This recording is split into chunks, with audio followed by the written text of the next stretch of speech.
This week is Parshas Lecha, and in this week's Parsha, there is a very special mitzvah that appears for the first time. In chapter 17, the first 10 or so verses, the Almighty tells Abraham to do the Bris Milah, to do the circumcision.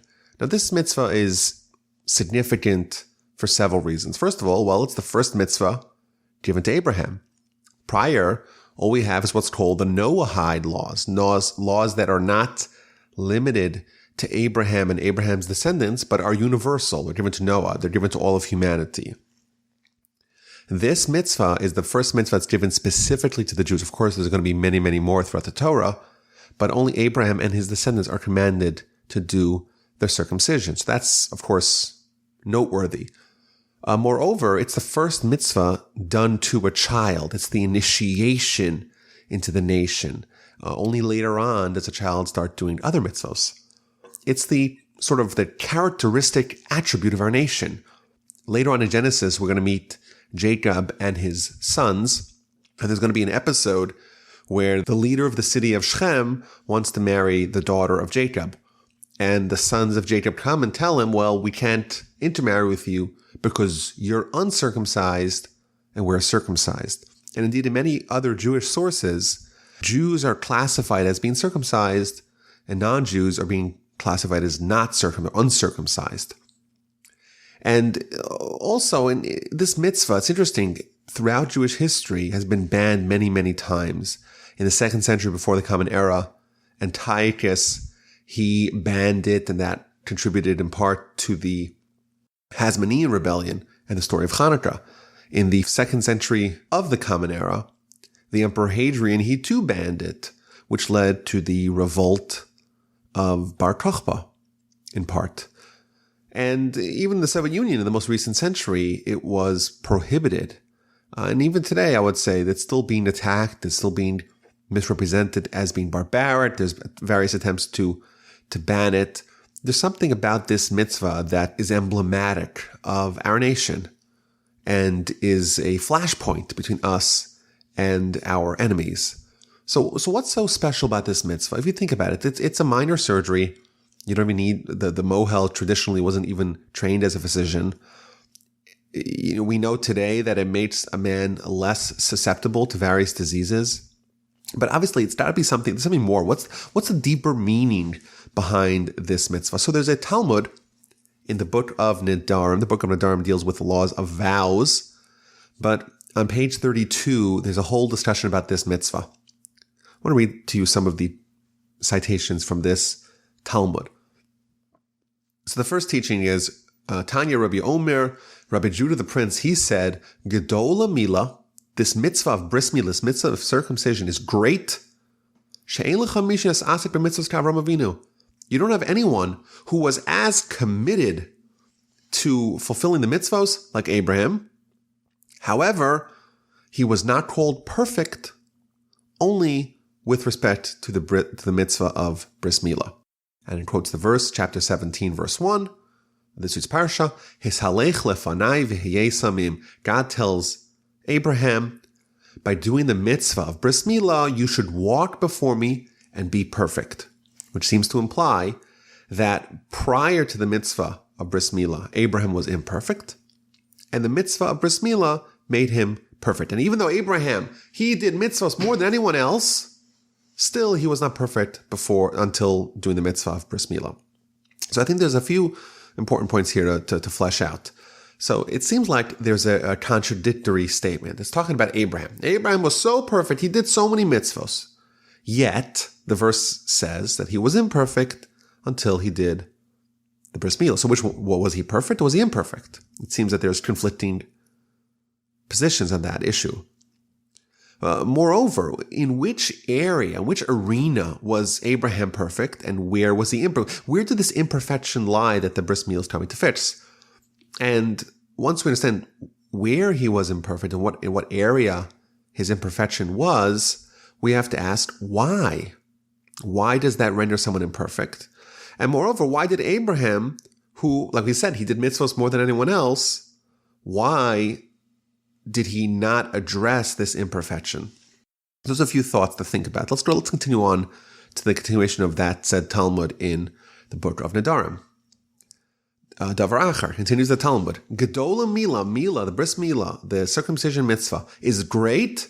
Sheshkula keneged kol ha-mitzvos shebat Torah. It's equal to all the mitzvos in the Torah. If you were to take all 613 mitzvos and put it on one side of the scale, and you take the Bris Milah, this one mitzvah, and put it on the other side of the scale, they're equal. Now, of course, they're not equal in absolute terms because all the mitzvos include Bris Milah as well. But what this means is, and there's a few mitzvahs upon which this classification is given, what this means is that there's something about this mitzvah that represents the goal of all mitzvos. And we could say quite simply, here we see Abraham became perfect with this mitzvah. Maybe the goal of all mitzvos is that someone becomes perfect. But what specifically, what is this perfection that Bris Milah represents, and why did Abraham not do it? And finally, the Talmud concludes with another statement. Amar Rav Yehuda Marav, Rabbi Yehuda said in the name of Rav, when the Almighty told Abraham, his halech lefanav v'yesamim, verse 1 of chapter 17, walk before me and be perfect, Abraham got all shaken up. He was terrified.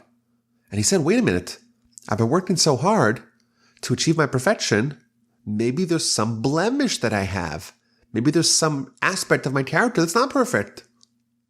Once the Almighty tells him, I will give you this bris, this covenant between me and you, then he relaxed. So let's try to understand this mitzvah, what it stands for, and why it could be aptly presented as a stand-in for all the mitzvos. So the first point I think to establish is that the mitzvah is much grander than the minor surgery. You think about the words of the verse. His halech lefanav v'yesamim, walk before me and be perfect. Perfect your relationship with God, walk before me, and perfect your own self. Observe this mitzvah, Bris Milah, as Rashi says, and then you will be perfect. So long as you have the foreskin, you are blemished. Clearly, when the verse utilizes the phrase, his halech lefanav, walk before me, it's similar to other verses, the halachta b'drachav, walk in the ways of God. No one would suggest that the verse that tells us walk in the ways of God is something you do once and that's it. So similarly, we cannot conceive, we cannot accept the notion that when it says walk before me with regards to this particular mitzvah, it's referring to something that happens once and then is never taught or addressed in any other way. Clearly, this mitzvah represents an ideal that is applicable to all of life and indeed to all of Torah. So a common question that people ask is, if this is such an important mitzvah, why is it only applicable to men? And here's the answer. The act is applicable to men, but the ideal is applicable to everyone. And therefore, it's important for us to understand the deeper meaning behind it and to not view it simply as a ceremonial surgery that takes 10 seconds and that's it. Obviously, that's not what it really stands for. So to understand this mitzvah, let's go back to mitzvahs in general. We know the Midrash tells us that mitzvahs were given for us to purify ourselves, for us to achieve perfection. But we know that man is a hybrid. We have a body, we have a soul.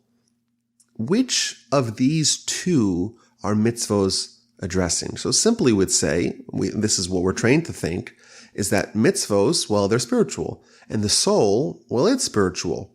So perhaps the holiness, the purity, the perfection that we're trying to achieve with our mitzvos are oriented to the soul. But that's a mistake.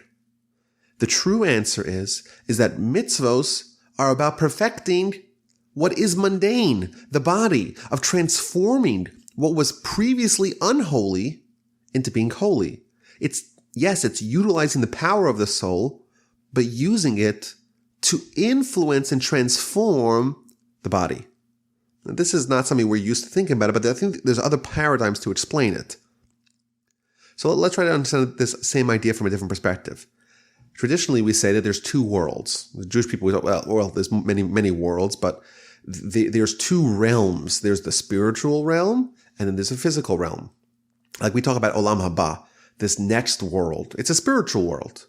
It's where our origins lie. The origins of our soul are from the spiritual world, and it's our destination. But currently, we're in the physical world. But there's two worlds that run parallel to each other. Our body comes from the physical world, from the earth. Our soul comes from the heavens. In which of these two worlds is Torah? So we read in the end of Deuteronomy, the Torah is not in the heavens. It's in this world.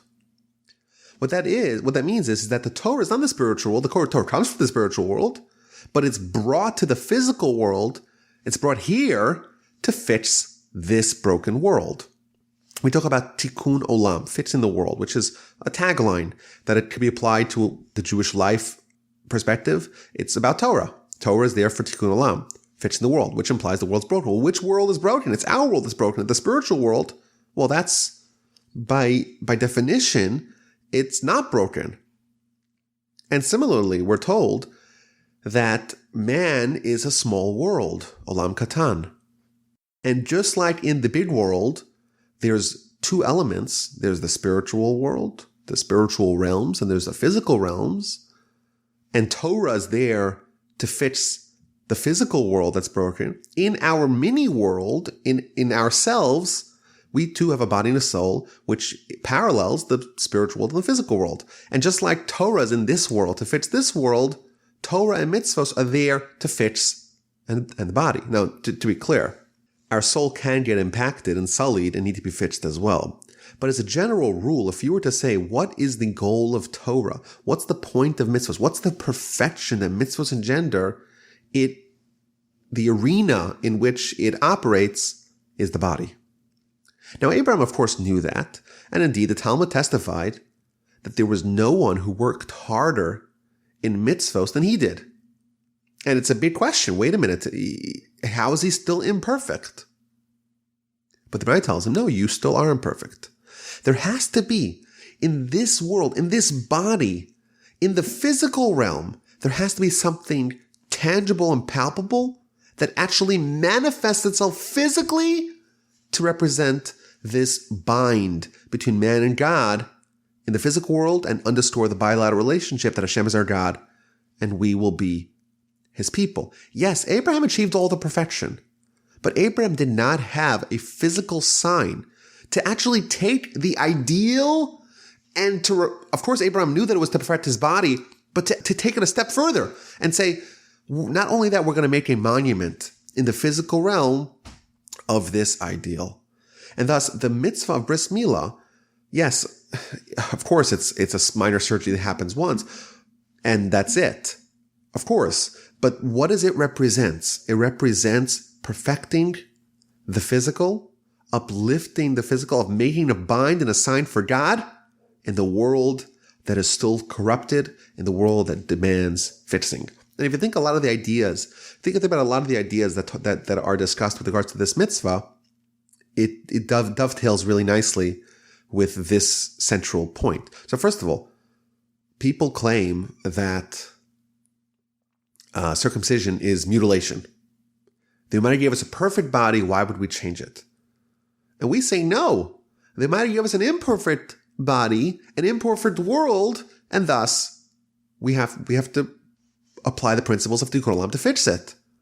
Similar, in the exact same way, the body is the small world, the physical world that needs fixing, just like the big world needs fixing. It's insane for us to say, well, if everything's perfect, everything's not perfect. If everything was perfect, we wouldn't need to exist. The whole reason why we exist is because we're not perfect and we need to perfect ourselves. And how do we do that? Well, the Almighty gives us mitzvos. And thus, this mitzvah of Bris Milah really captures an ideal that applies by mitzvahs in general. The Ramban in chapter 17 of our Parsha, he too says that if you look at the exact location where this mitzvah lies, it is in the epicenter of where lust and sin reside in man. And specifically, says the Ramban, the reason why the Almighty told us to do a mitzvah there is because there is the nexus of the challenge that we face. In this organ lies the conflict of life and the duality or the tension between the spiritual and the physical realm. If you think about it, which organ in man has the most diametrically polarized use cases? On one hand, what is the one thing that could grant us eternity? It's the fact that we can procreate. No matter what the advances in science are, it's unlikely that people will live for more than 200 years or even 500. Maybe we could advance, but eventually we're going to die. Humans die. That's the condition. Even Adam lived 900 years, but he still died. So in this world, can we have eternity? Can we live on forever? Personally, we can't. But if we procreate using this organ, we can achieve eternity because we have children, those children have children, and our DNA, so to speak, our physical life lives on. And that's the most polarized side of accomplishment that we could use with this organ. On the other hand, it could be a tool for depravity, a tool for losing our being created in the image of God. And thus, really, the power that we could mobilize and galvanize in this world to take the physical world and give it a spiritual quality to it. Only spiritual things could be eternal. It could have eternal consequences, we think. Typically, we think of the soul as living forever, not the body. Yet here we see this idea that the body too can live forever. The body too can be uplifted to the spiritual plane, to the spiritual realm. And thus, it's the most appropriate to capture this mitzvah, of course, in the physical world, because it represents the idea of mitzvahs in general, but specifically in this area of the physical world, which really sharpens the contrast between the options before us. And there's many more examples of teachings with respect to this mitzvah that underscore this ideal. I'll give you another example. In the Talmud, and also brought down in the Midrash, there is a statement that tells us that Abraham, he sits at the entrance of Gehenna, at the entrance of hell, the gateways of hell, and whoever is circumcised, well, they're not allowed in. Abraham ensures that they won't be allowed in to Gehenna. If someone is such a prolific sinner, yet they're circumcised, so they have to artificially create a foreskin. They have to artificially take someone else's foreskin, slap it on him, and only then is he allowed into Gehenna. What this means is that perfection, which is achieved through mitzvos, perfection of the body, which is achieved through mitzvos, which is the goal of our life, that if someone doesn't accomplish that, then they need perfection in other means. So if you think about it, perhaps we could analogize our life here as we're gold, but gold sometimes needs to be refined, it needs to be perfected. How do you perfect gold? You got to remove or cleanse all the imperfections. So we have a soul. The soul's gold, but the soul is a little bit sullied because now it's been merged with the body. So we need to purify and remove and upgrade and cleanse those elements that are imperfect. So we have mitzvos to perfect our body. Well, what if someone does not perfect it in that way, in that manner? They don't use mitzvos to perfect their body, and therefore their soul, the gold, is still imperfect. Well, they need to go to Gehenna, which is the other way that this gets perfected.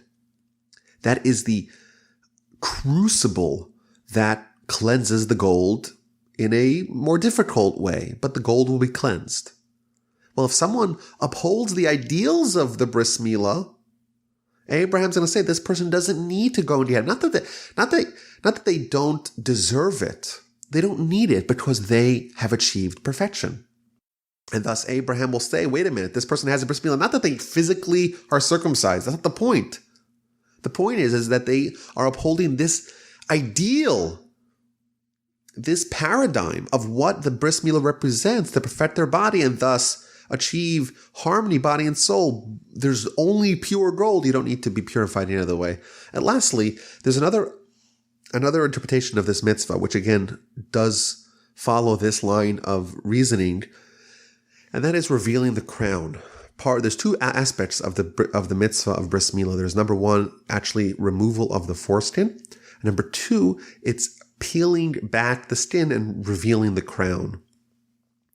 And this, I say, just tell us, this again is emblematic of what the role is in this world. It's that our physical body, our physical world, the part of the world that's imperfect, there is dormant perfection in it. It's just concealed. The reason why this world is imperfect is because God is not evident. But that's not to suggest that God is not there. It's just God's not evident. The crown of God, so to speak, is there. It just needs to be revealed by removing those things that are inhibiting it. Similarly, with the body and with this broken world, it's not that we're introducing holiness where holiness wasn't present. It is we're unearthing the holiness that's dormant, that's latent, that's there, but needs to be revealed. Again, the same idea of what this mitzvah represents. Indeed, with this first mitzvah, it's the beginning. There's a lot of symbolism in it, but this indeed, I think, is very instructive, very powerful lesson for us to take with us in this week, really, as we're about to start our journey again throughout the Torah. We have to keep in mind of what the objective is. The objective is to achieve perfection, to use the soul, to use the holiness, to use the Torah, to use the mitzvos to perfect the parts of us that are yet imperfect. Thank you all for listening. I'll see you next week.